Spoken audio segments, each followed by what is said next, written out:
Class economics में आज का लेसन 16 भारतीय अर्थव्यवस्था के सामने या समक्ष चुनौतियाँ। देखो, आप सबको पता है कि भारत जिस गति से विकास कर रहा है, इसकी अर्थव्यवस्था जो है बढ़ती जा रही है।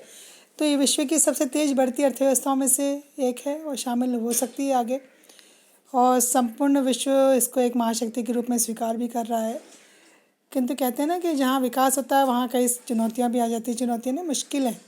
तो भारतीय अर्थव्यवस्था के समक्ष भी कई चुनौतियाँ जो हैं वो आ रही हैं, और ये कई तरह की चुनौतियाँ हैं। इनमें अपन नाम ले सकते हैं, जैसे मूल्य वृद्धि, मैंने महंगाई, गरीबी, बेरोज़गारी।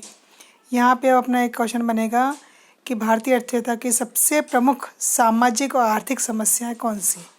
तो इसमें दो नाम आएंगे, गरीबी और बेरोज़गारी।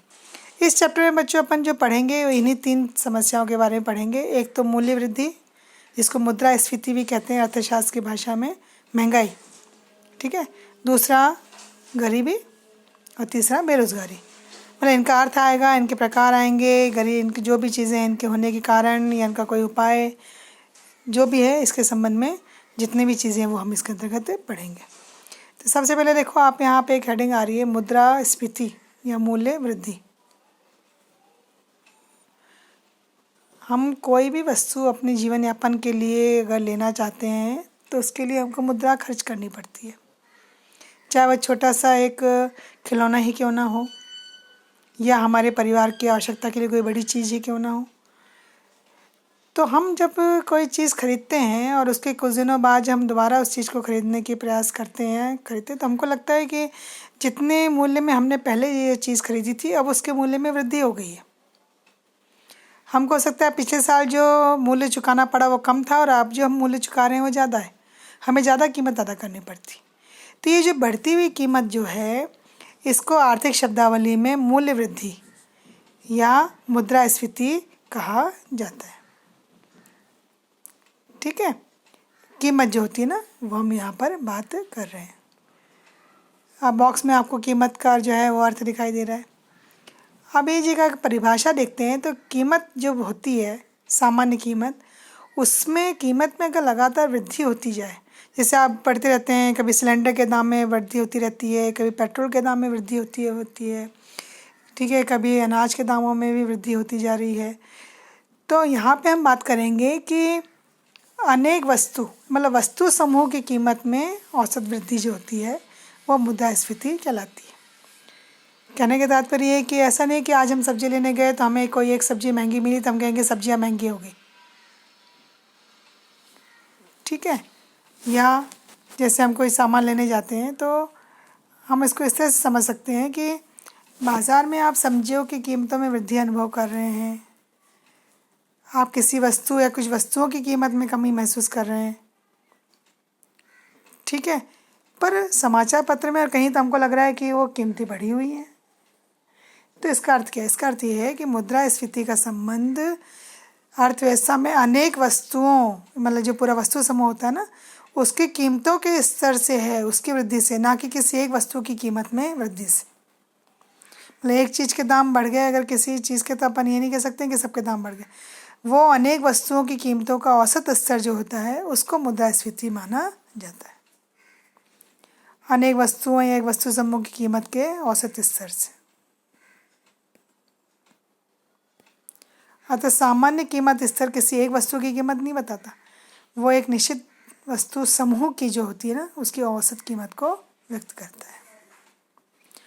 अब ये जो महंगाई है, इसका मापन कैसे होता है? इसको मापने के लिए यहाँ देखिए क्वेश्चन बनेगा कि सामान्य कीमत स्तर में जब मुद्रास्फीति को मापा जा रहा है, परिवर्तन को, इसके लिए कीमत के सूचकांक तैयार किए जाते हैं, और ये आपको नाम ध्यान रखना है, थोक मूल्य सूचकांक, उपभोक्ता मूल्य सूचकांक और राष्ट्रीय आय अवस्थिति।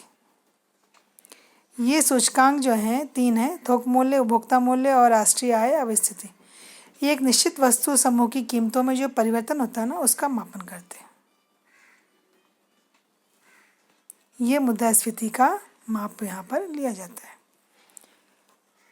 अब स्वतंत्रता के बाद से ही जो महंगाई की दर बढ़ती गई है, वो ऊंची दर कभी बढ़ी भी है, कहीं इसका जो है कमी भी इसमें दिखाई दी। यहाँ पे आपको ये दशक के अलग अलग परसेंटेज दिख रहे हैं। 50 में 1.7% थी, 60 में 6.4 हो गई, 70 में 9% पहुँच गई।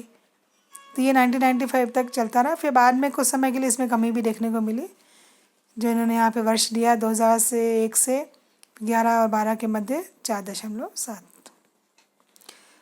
अब आपसे अगर मैं पूछूं कि क्या बच्चों महंगाई से कोई हानि है, तो आप सबका उत्तर यस में होगा, हाँ। क्यों, हानि क्या है, क्या होता है महंगाई बढ़ने से? तो यहाँ हम उसकी बात करेंगे। सबसे पहले तो हमें किसी वस्तु की कीमत ज़्यादा अदा करनी पड़ती है, पहली हानि।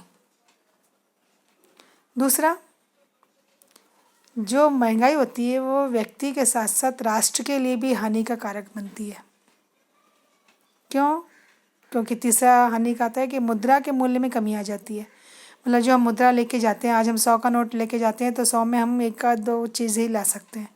वही 100 के नोट की वैल्यू अगर अपन पिछले कुछ वर्षों में देखें तो हम कहते हैं पहले 100 के नोट में तो कितनी सारी चीज़ें आ जाती थी। तो क्या हो रहा है, मुद्रा का मूल्य घटता जा रहा है। तो मुद्रास्फीति के कारण क्या होता है, अगली हानि कि मुद्रा की एक निश्चित मात्रा से पूर्व के वर्षों की तुलना में, जब भी मैंने समझाया, कम मात्रा में हम वस्तुएं सेवाएं खरीदते हैं। तो ये जो लगातार महंगाई बढ़ती है, ये मुद्रा के मूल्य को बहुत गिराती है। मुद्रा के मूल्य का मतलब क्या है बच्चों, कि मुद्रा का जो हम लेके जा रहे हैं, एक नोट अगर हम लेके जा रहे हैं तो वो हमारी शक्ति है खरीदने की। यहाँ पे इन्होंने मुद्रा के मूल्य का अर्थ बताया है कि वो हमारी क्रय शक्ति है। क्योंकि हम उसके भरोसे, आज मान लो आपकी जेब में 500, 1000 या 2000 पड़े हैं, तो हमें कॉन्फिडेंस होता है कि हाँ हमारे पास पैसा है, तो हम इसे वक्त ज़रूरत पे पैसा है तो खरीद सकते हैं चीज़। तो वो क्या, हमारी क्रय की ताकत है, क्रय शक्ति से। मतलब जो मुद्रा हमारे पास है उसका मूल्य अगर सही है तो हमें उससे क्या मिलती है, एक शक्ति मिलती है क्रय करने की। अब मुद्रास्फीति से अगली हानि क्या है, जो लोग वेतन पाते हैं, निश्चित वेतन पाते हैं, मजदूरी जो पाते हैं, उनको भी हानि होती है। क्योंकि अगर वो एक समान कार्य कर रहे हैं तो उनको राशि तो वही मिल रही है, पर उस मुद्रा का मूल्य क्या हो रहा है, घटता जा रहा है। तो मुद्रास्फीति जो होती है एक तरह से अन्यायपूर्ण भी हो जाती है। क्यों? क्योंकि आज मान लो आपने बचत करके रखी है, उस बचत को आपने संभाल के रखा है, तो आज से 5 साल पहले अगर आपने 10,000 रुपये जमा करके रखे तो 10,000 की वैल्यू थी उस समय।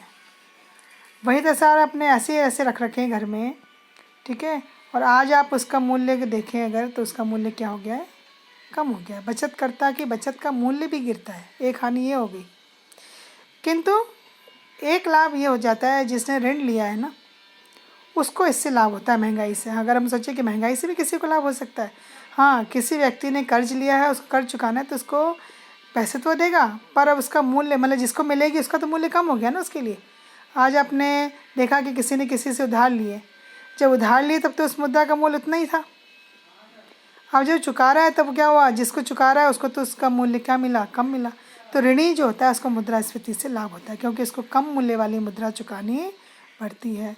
तो ये जो महंगाई है या मुद्रास्फीति है, इसका प्रभाव देखो आर्थिक विकास की दर पे पड़ता है। गरीबी, बेरोजगारी, आय, धन का वितरण, इन सब के ऊपर जो है इसका असर पड़ता है।